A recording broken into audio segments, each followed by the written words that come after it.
லக்ஷ்மி சரியா நெக்ஸ்ட் பிரேமோ என்ன மாதிரியான ட்விஸ்டாக போகுதுன்னு பார்க்கலாம். பாக்கியா ஒரு பக்கம் வந்து பயங்கர வருத்தத்தில் போயிட்டு ஜெனி கிட்ட பேசுகிறாங்க.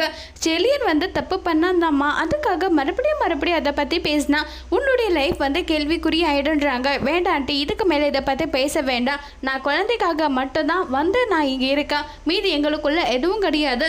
மறுபடியும் இதை பற்றி நீங்கள் பேசிட்டு இருந்தா நான் செலியனை டைவர்ஸ் பண்ணிட்டு போகிறதுக்கு கூட தயங்க மாட்டேன். ரொம்ப வருத்தப்பட்டு பேசுகிறாங்க. எனக்கு வழி புரியுதுமா. ஒரு முறை சந்தேகப்பட்டுட்டா அது மறுபடியும் அந்த மாதிரி ஒரு எண்ணம் தான் வரும். அதை நீ முதல்ல புரிஞ்சுக்கோன்றாங்க. என்ன ஆண்டி, உங்களுக்குன்னா ஒரு விஷயம், எனக்குன்னா ஒரு விஷயமா? அங்கிள் வேறு ஒருத்தரங்களை லவ் பண்ணுறாங்கன்னு தெரிஞ்சு நீங்கள் என்ன பண்ணீங்க? வாழ்க்கையே வேண்டாம் தூக்கி போட்டுட்டீங்க. அதுவே உங்கள் பையன் வந்து பண்ணால் உடனே நான் என்ன தப்பு பண்ணாலும் அதை மன்னிச்சு நான் அவனை ஏற்றுக்கணுமான்றாங்க. இங்கே பாருமா, செலியன் உனக்கு பண்ணது வேற, அதே மாதிரி செலியனோட அப்பா எனக்கு பண்ணது வேற. அது முதல்ல நீ புரிஞ்சுக்கோ. எப்படி ஒன்றாயிடாது, எப்படி ஒன்றாகாது சொல்லுங்க? அவனும் துரோகம் பண்ணியிருக்கான், அங்கிளும் துரோகம் பண்ணியிருக்காங்க. நீங்கள் தனியாக வாழ்கிற மாதிரி ஏன் என்னால் வாழ முடியாதா?